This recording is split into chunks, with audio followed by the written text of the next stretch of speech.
योद्धाओं और उनके अस्त्रों के समक्ष तुम शक्तिहीन हो इंद्रदेव। इस युद्ध में हमारा सफल होना संभव नहीं। मैं हूँ स्वर्गलोक का सम्राट।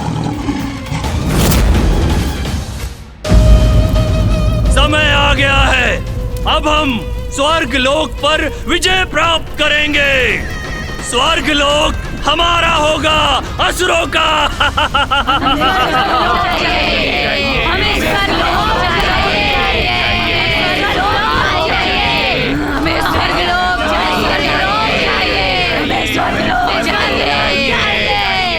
असुर सम्राट, ये लोग भले ही युद्ध के लिए लालायित हैं, किंतु क्या इनमें इतनी शक्ति है?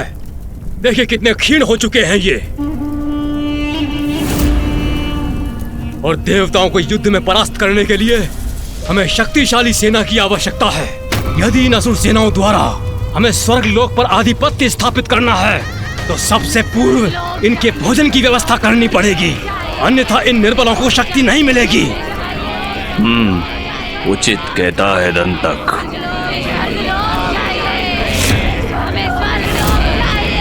असुरों, आज से नवीन नियम लागू होगा यहाँ। अब तुम सब बालकों का नहीं, राक्षसियों का भक्षण करोगे, भक्षण करोगे, भक्षण करोगे, भक्षण करोगे, भक्षण करोगे। जाओ और अपना भोजन आरंभ करो और अपनी शक्ति बढ़ाओ। जाओ।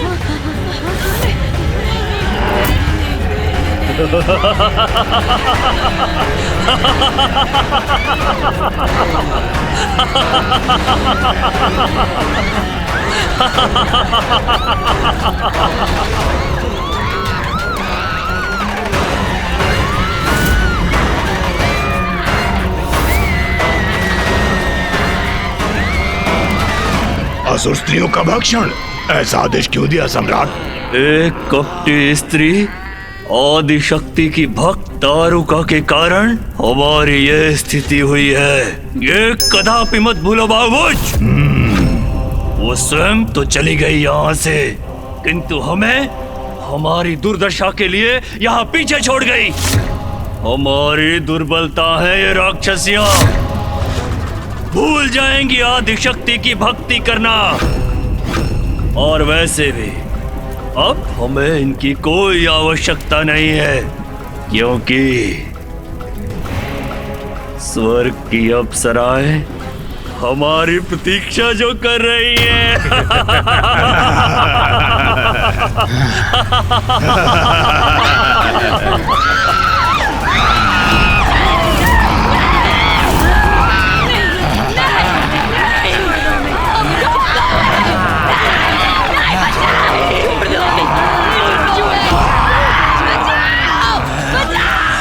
अत्यंत दुष्ट था ना ये राक्षस माता।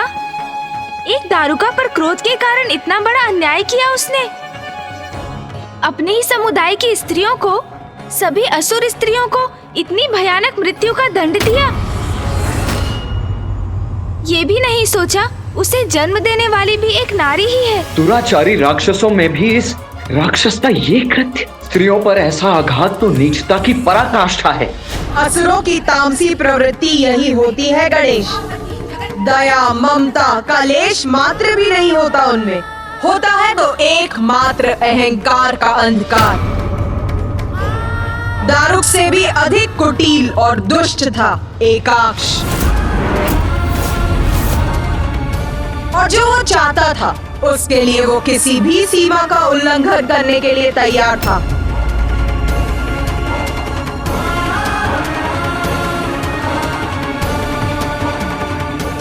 और फिर जो उसे चाहिए था वो उसने प्राप्त कर ही लिया। अर्थात एकाक्ष अपने राक्षसों की सेना लेकर स्वर्ग पहुंचा, जिसके कारण ऐसा भूकंपन हुआ कि स्वर्ग ही कंपित हो उठा।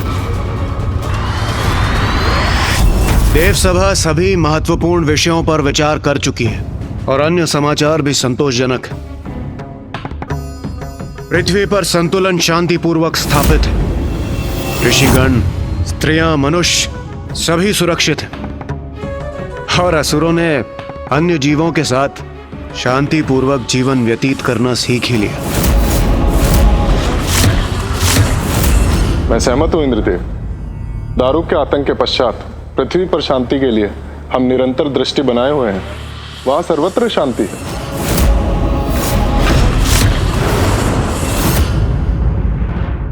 हाँ सूर्यदेव, आप उचित कह रहे हैं, किंतु हमें तब भी सतर्क रहना चाहिए, क्योंकि इन असुरों का कदापि विश्वास नहीं किया जा सकता। वो किसी भी समय कोई न कोई नवीन संकट अवश्य उत्पन्न कर सकते हैं। इंद्र, इंद्र!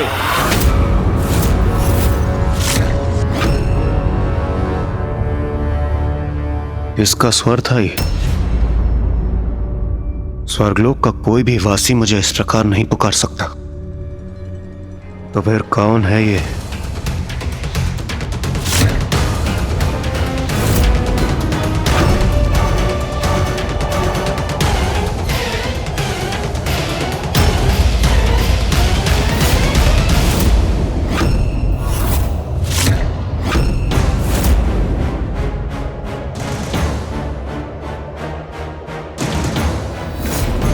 कौन हो तुम?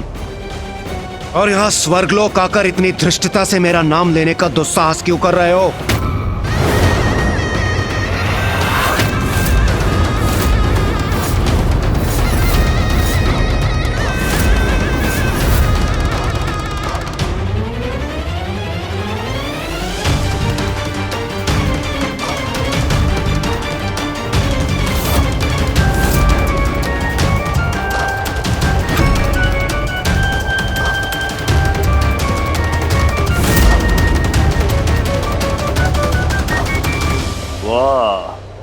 उत्तम, अति उत्तम। चमक दमक से परिपूर्ण है स्वर्गलोक। सुंदर, अति सुंदर।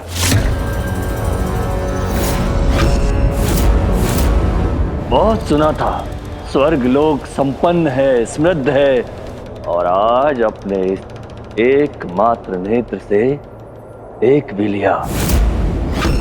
जो कुछ सुना था सत्य था, और समझ में भी आ गया कि तुम देवतागण अपने इस स्वर्गलोक की रक्षा क्यों करते हो, और क्यों ना करो रक्षा।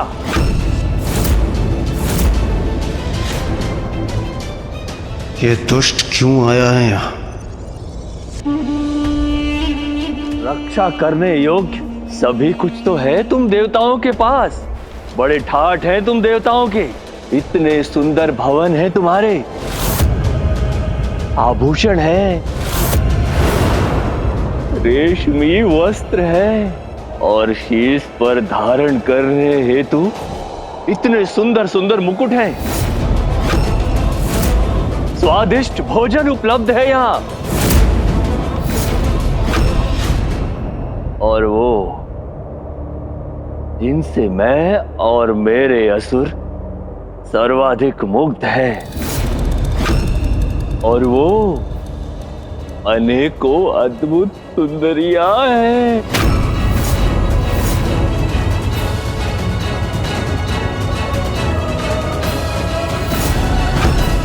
बस! अब ना एक भी शब्द कहना और ना ही एक भी पग आगे बढ़ाना, अन्यथा इसका भीषण परिणाम भुगतना होगा तुम्हें। ओ इंद्रदेव, मुझसे बहुत बड़ी भूल हो गई। क्या करता, तुम्हारा ये सुंदर लोक देखकर सब कुछ स्वयं मेरे मुख से निकलता ही चला गया।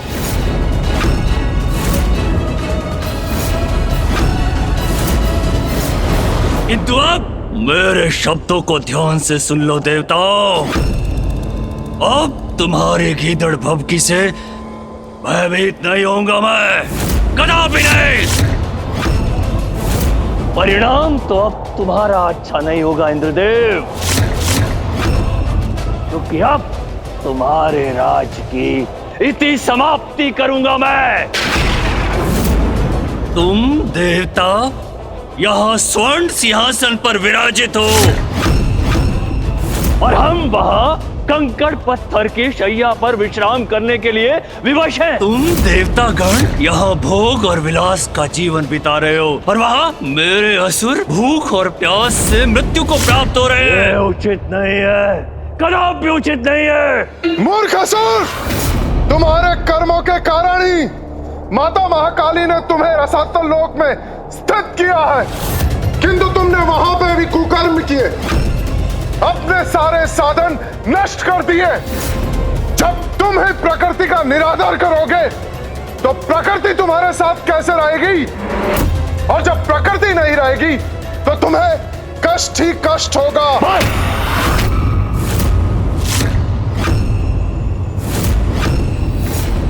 प्रवचन बंद करो अपना सूर्यदेव।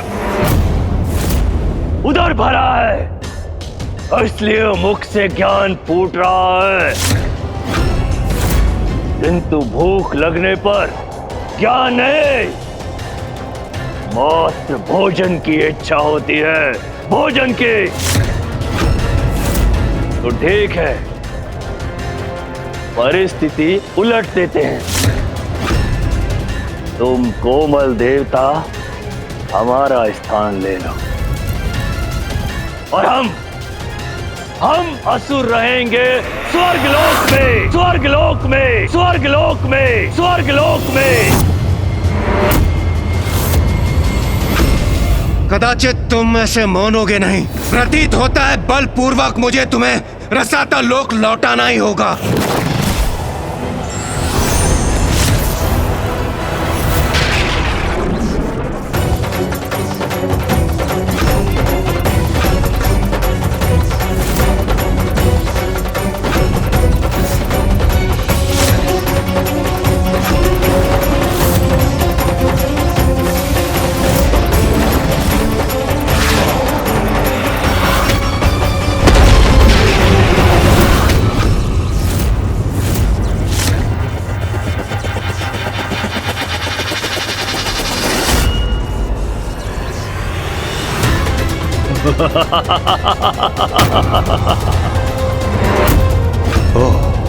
अर्थात ये असुर एकाकी नहीं है। मेरे योद्धाओं और उनके अस्त्रों के समक्ष तुम शक्तिहीन हो इंद्रदेव, शक्तिहीन।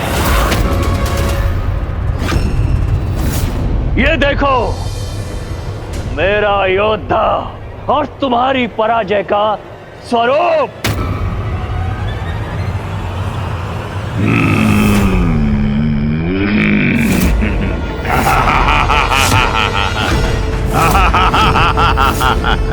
और दूसरा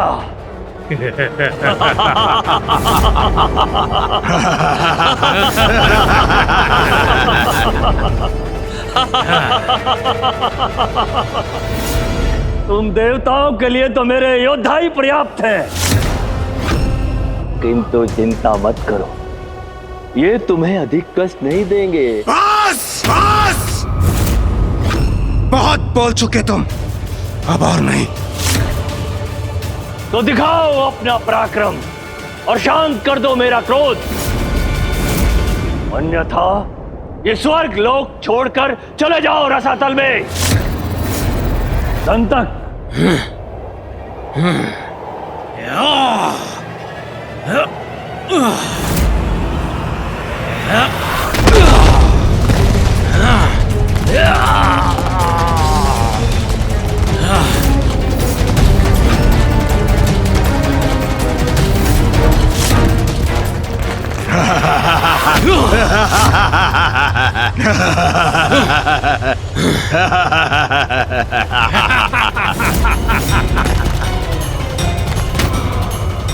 कदाचित थोड़ा कष्ट तो तुम्हें देना ही चाहिए इंद्रदेव। तुम्हें कष्ट देने के सुख से मैं कैसे वंचित रह सकता हूँ?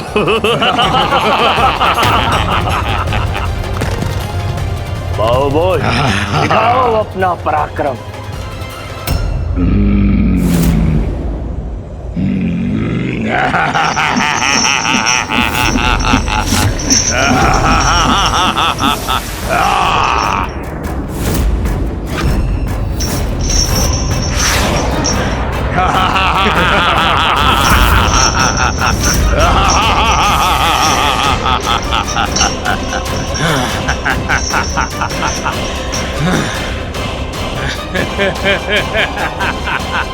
दुष्ट असुर, शीघ्र अंत करूंगा मैं तुम्हारा।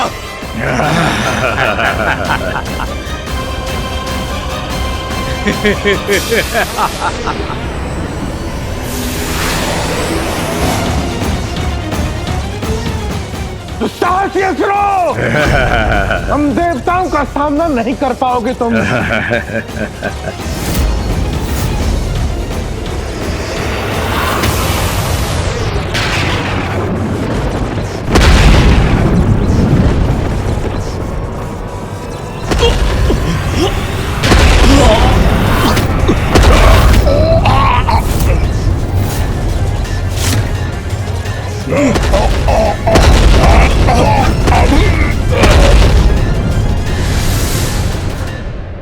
इंद्र, तुम कितने भी प्रयास क्यों ना कर लो, मुझे आगे बढ़ने से कदापि नहीं रोक पाओगे, कदापि नहीं। स्वर्ग पर आक्रमण करने की तुम्हारी उद्दंडता का दंड मैं तुम्हें अवश्य दूंगा दुष्ट असुर।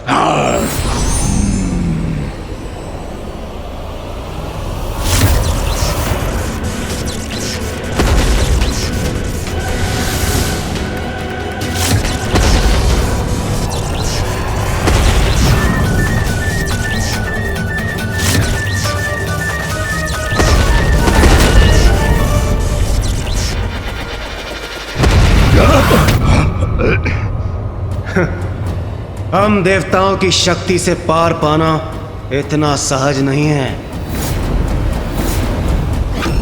क्यों? परिचय प्राप्त हो गया ना हमारे बल का। स्मरण रहे, तुम्हारा सामना देवराज इंद्र से हुआ था। अपने असुरों को लेकर लौट जाओ अपने लोक, अन्यथा पुनः दया नहीं करूंगा मैं। चलिए देवगण।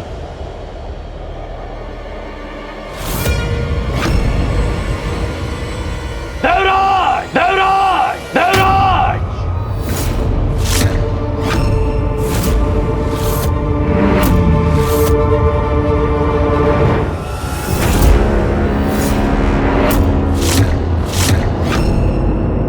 चलो स्वीकार करता हूं मैं, भूल हो गई मुझसे, थोड़ा कम आंक लिया था मैंने तुम देवताओं को। तो ठीक है, अब मैं युद्ध का नियम परिवर्तित करता हूं। अब एक देवता और एक असुर में युद्ध नहीं होगा।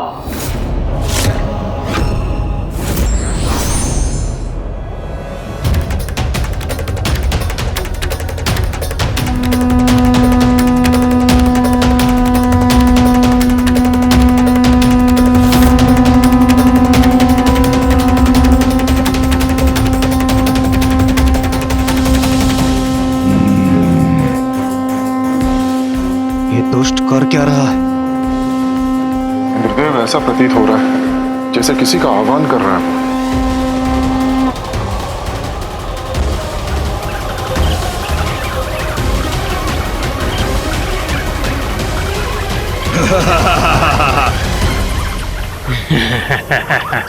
अब ये ध्वनि कैसी है?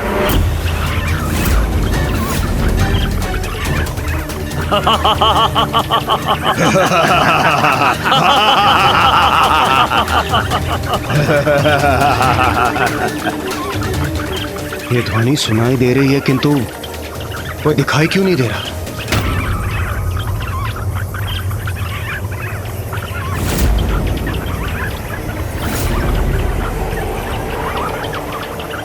ये क्या है हमारे समक्ष?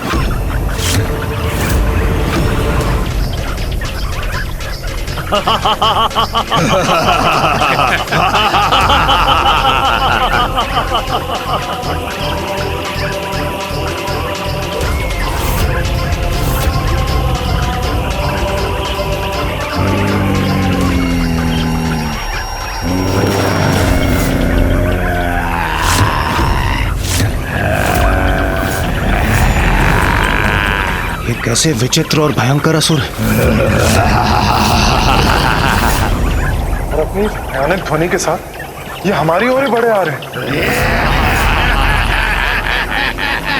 देवताओं, अब आएगा आनंद युद्ध का।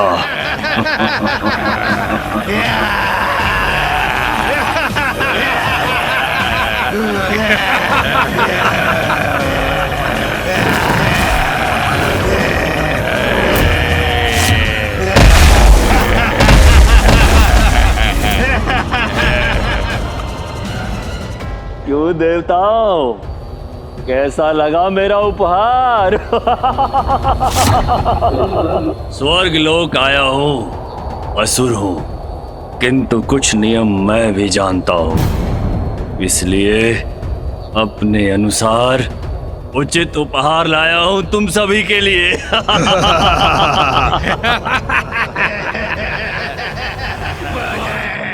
भोजन प्राप्त होगा हमें, आक्रमण करेंगे हम, स्वर्ग लोक पर अधिकार करेंगे, असुरों का साम्राज्य होगा, स्वर्ग लोक हमारा होगा।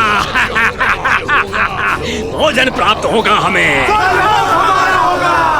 स्वर्ग लोक पर अपना अधिकार होगा, भोजन करेंगे।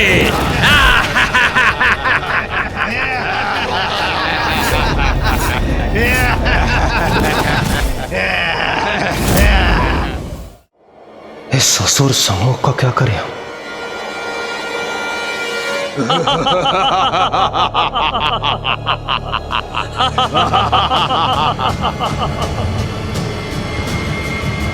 आक्रमण!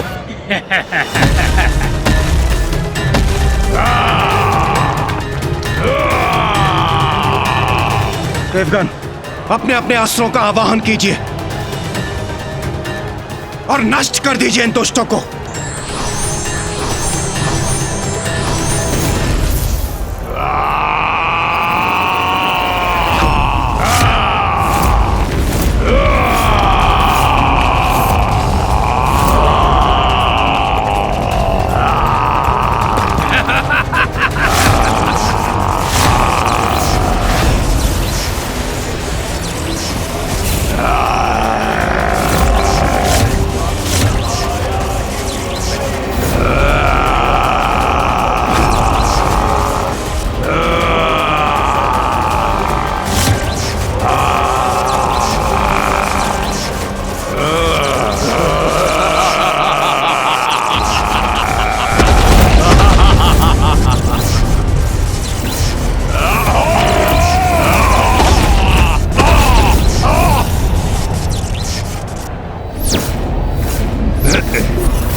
व्यर्थ है देवताओं का ये प्रहार, हमें उनसे कोई क्षति नहीं होगी, किंतु हमारे प्रहारों से नष्ट होंगे देवता। देवगण, और शक्तिशाली प्रहार कीजिए इन पर।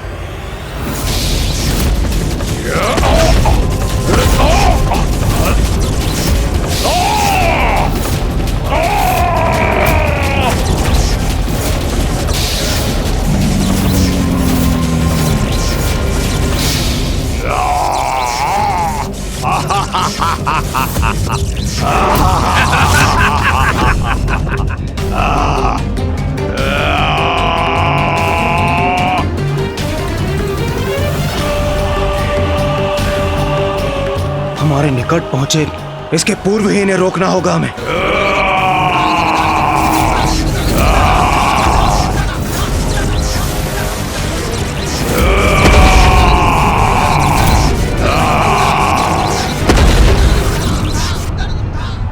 मैं सूर्यदेव तुम्हें अपनी ऊर्जा से भस्म कर दूंगा।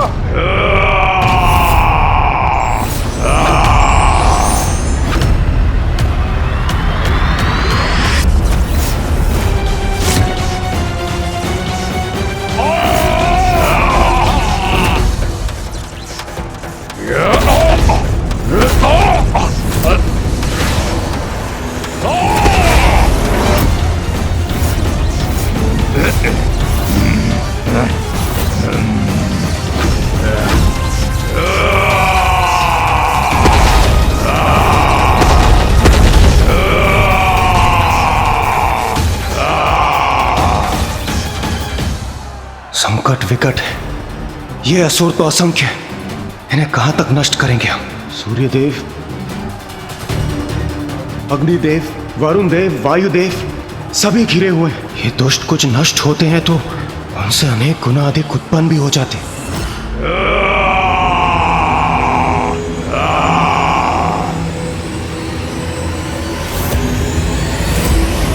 अब कहो देवताओं, आनंद आया? अब बोलो, इस युद्ध के पश्चात किसका अधिकार रहेगा स्वर्गलोक पर? असुर सम्राट, देखा आपने?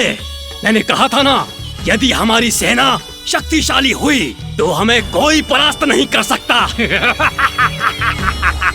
उचित था, तुम्हारा कथन उचित था दंतक। अब कुछ ही समय में देवताओं की पराजय निश्चित है, निश्चित।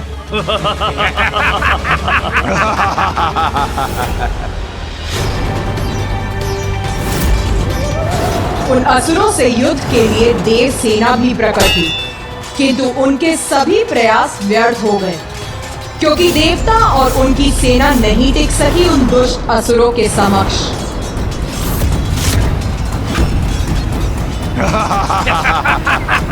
इस युद्ध में हमारा सफल होना संभव नहीं है। हमारी सुरक्षा संकट में आ जाएगी। हमें इसी क्षण यहां से प्रस्थान करना होगा।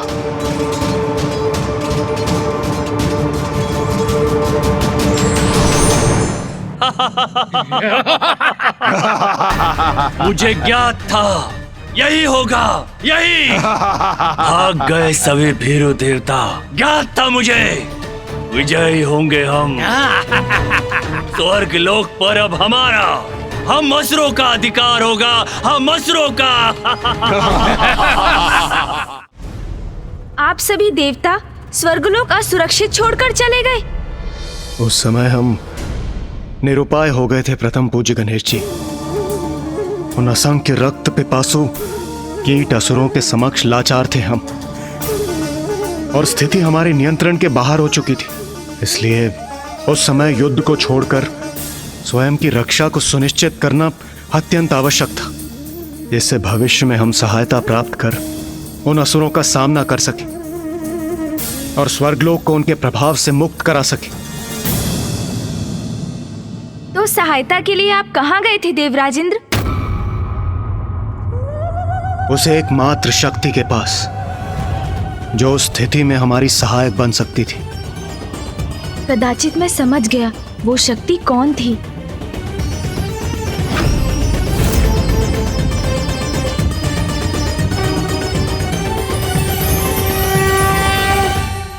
जब जब संसार में पाप की अति होती, मैं अपने भक्तों की रक्षा के लिए अवश्य प्रकट होती। ये निश्चित, पाप और पापियों का सर्वनाश अवश्य होगा।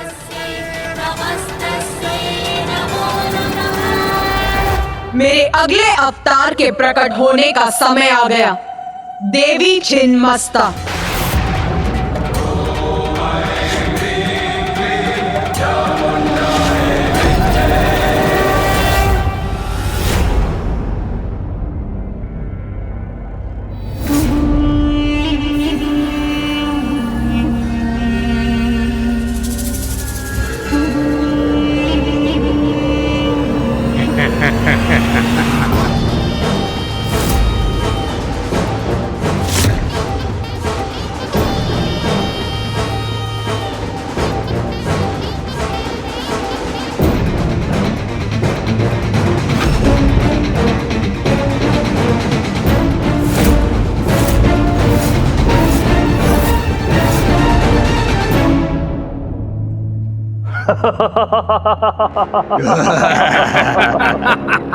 स्वर्गलोक पर अब मेरा और मेरे असुरों का अधिकार है, मेरा।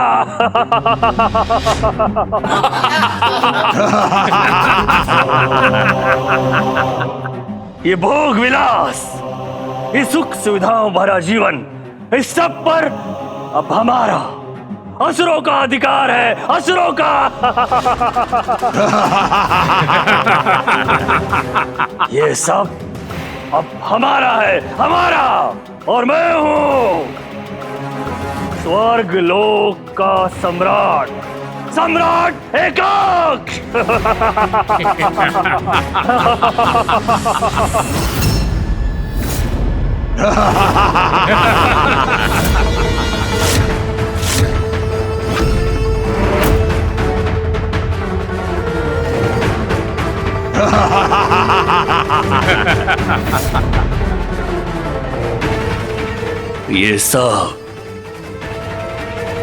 ये सब अब हमारा है, हमारा।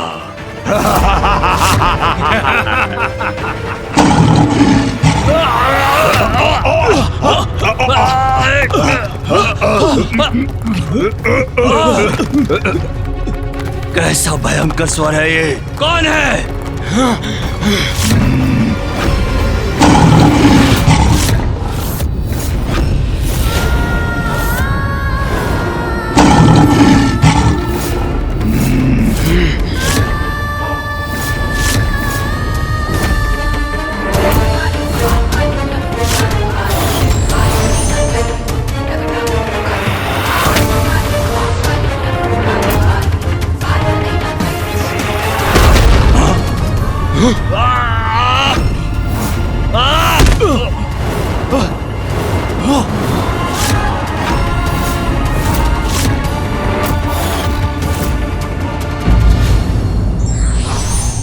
दुष्ट प्रवृत्ति वाले व्यक्ति की कोई भी मनोकामना कभी पूर्ण नहीं हो सकती, चाहे वो कितना भी प्रयास कर ले।